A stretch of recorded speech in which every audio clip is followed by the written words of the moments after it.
ఎంజీరావు గారు, ఈ victory day పెరేడ్లో నార్త్ కొరియా పాల్గొంటోంది, రష్యా అధ్యక్షుడు పుతిన్ కూడా పాల్గొన్నారు. ఇంకా ఏ ఏ దేశాలు ఈ విక్టరీ పెరేడ్లో పాల్గొంటూ ఉన్నాయి? ఈ విక్టరీ పెరేడ్లో పాల్గొనే దేశాలన్నీ అమెరికాకు వ్యతిరేకమైన అంటే ఏం చెప్తారు? ఇప్పటి వరకు చాలా విక్టరీ పీరియడ్లు చైనా నిర్వహించింది. 2015 అంటే 2025కు ముందు ఒక దశాబ్దం క్రితం ఒక 70వ యానివర్సరీని పురస్కరించుకుని విక్టరీ డే పీరియడ్ నిర్వహించింది అనమాట. అది ఎక్కువగా అతిథులు ఎవరు ఉండరండి. అదిలో చాలా 2-3 దేశాలు ఉంటాయి అన్నమాట. కానీ 80వ వార్షికోత్సవం జపాన్ మీద సాధించిన ఈ విజయం 2025లో జరిగే ఈ విక్టరీ పీరియడ్ మాత్రం చాలా సిగ్నిఫికెన్స్ ఉంది.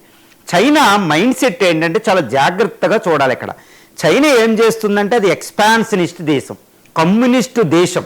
కానీ ప్రపంచానికి ఏం మెసేజ్ ఇస్తుంది అంటే ఇటు అమెరికా అనేది టారిఫ్లు విధించి మాకు అందరికీ కుదరడం లేదు, నేను ఒక పీస్ఫుల్ కంట్రీ, ప్రపంచ శాంతికి చైనా పాటుపడుతుంది, ప్రపంచ శాంతికి పాటుపడే ఒక అద్భుత దేశం అనే ఒక బ్రాండ్ ఇమేజ్ వేసుకుంటుంది అనమాట. అందులో భాగంగానే ఇప్పుడు ఈ విక్టరీ పీరియడ్కి మొత్తం ఒక 50 దేశాధినేతలను ఆహ్వానించడం జరిగింది. అందులో ఇంక్లూడ్ ఇండియా అధినేత ఇండియా మోడీని ఆహ్వానించారు, జపాన్ ఆహ్వానించారు, ఆస్ట్రేలియాను ఆహ్వానించారు, అన్ని దేశాలు వెస్ట్రన్ కంట్రీస్ని ఆహ్వానించారు, యూరోపియన్ యూనియన్ నుండి, ఫ్రాన్స్, బ్రిటన్ నుంచి, అమెరికా అధ్యక్షుడిని కూడా ఆహ్వానించడం జరిగింది. కానీ ఫైనల్గా 26 దేశాధినేతలు మాత్రమే ఇందులో పాల్గొంటున్నారు. ఇందులో అమెరికా లేదు, ఇండియా లేదు, జపాన్ లేదు, తైవాన్ లేదు, ఆస్ట్రేలియా లేదు, వెస్ట్రన్ కంట్రీస్ లేవు. ఈ 26 దేశాలు అటెండ్ అయ్యే దేశాల్లో ముఖ్యమైన నేతలు ఎవరంటే రష్యా అధ్యక్షుడు వ్లాడిమిర్ పుతిన్, తర్వాత ఉత్తర కొరియా అధ్యక్షుడు కిమ్ జాంగ్ ఉన్, వాళ్ళిద్దరూ ప్రధానమైన అతిథులు అనమాట. వాళ్ళు మెయిన్ స్టేజ్ మీద కూడా ఉండడం జరిగింది. వీళ్ళతో పాటు మలేషియా, పాకిస్తాన్, అసీం మున్నీరు, షహబాజ్ షరీఫ్ వెళ్ళడం జరిగింది. తర్వాత ఆఫ్రికా నుంచి ఒక 6 డజన్ కంట్రీలు, ఏషియా నుంచి ఎక్కువ కంట్రీలు ఉన్నాయండి. అదేవిధంగా లాటిన్ అమెరికా నుండి అక్కడ వెనుజులా, బ్రెజిల్, తర్వాత అర్జెంటీనా, ఈ దేశాల నుంచి కొంతమంది రావడం జరిగింది అనమాట. క్యూబా నుంచి రావడం జరిగింది. తర్వాత ఇంకా ముఖ్యంగా చెప్పాలంటే యూరోప్ దగ్గర నుంచి టర్కీ కూడా అటెండ్ కాలేదు ఈ విషయంలో.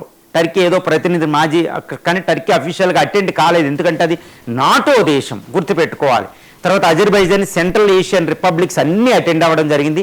సౌత్ ఈస్ట్ ఏషియా నుంచి ఇండోనేషియా, మలేషియా, కంబోడియా, ఈ లావోస్, వీళ్ళ నేతలు కూడా అటెండ్ అవ్వడం జరిగింది. ఈ విధంగా 26 దేశాధినేతలు ఈ పార్టిసిపేట్ చేస్తున్నారు. దీని ద్వారా రష్యా ఇది చైనా సాధించేది ఏంటంటే నేను ప్రపంచంలో అన్ని దేశాలను నా ఫోర్స్ చూడండి అని వాళ్ళు ప్రదర్శనించుకోవడం.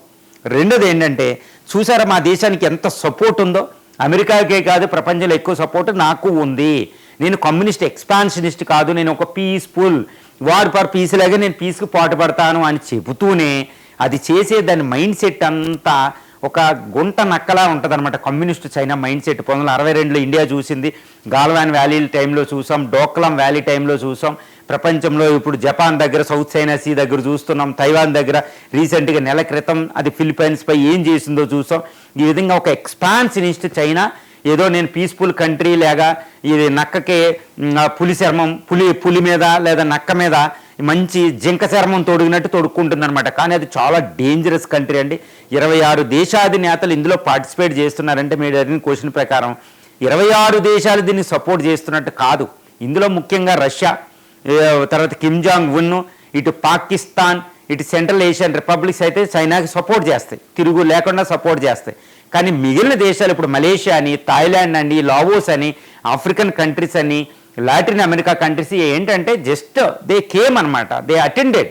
ఎందుకంటే రష్యా చైనా అనేది ఫ్రెండ్ కాబట్టి. అలానే అమెరికాతో కూడా వాటి రిలేషన్షిప్ ఉంది కాబట్టి రెండింటితో మెయింటైన్ చేస్తున్నారు, ఏదో పార్టిసిపేట్ చేశారు. వాళ్ళు ఫుల్ ప్లెడ్జ్డ్ సపోర్ట్ చేయరు యుద్ధాలు వస్తే. కానీ ఇటు రష్యా, కిమ్ జాంగ్ ఉన్ మాత్రం, పాకిస్తాన్ మాత్రం, సెంట్రల్ ఏషియన్ రిపబ్లిక్స్ మాత్రం చైనాకి సపోర్ట్ చేస్తే వాళ్ళు యాక్సిస్ ఆఫ్ ఒక ఫోర్స్ కింద వాళ్ళు తయారవ్వడం కూడా జరిగిందండి.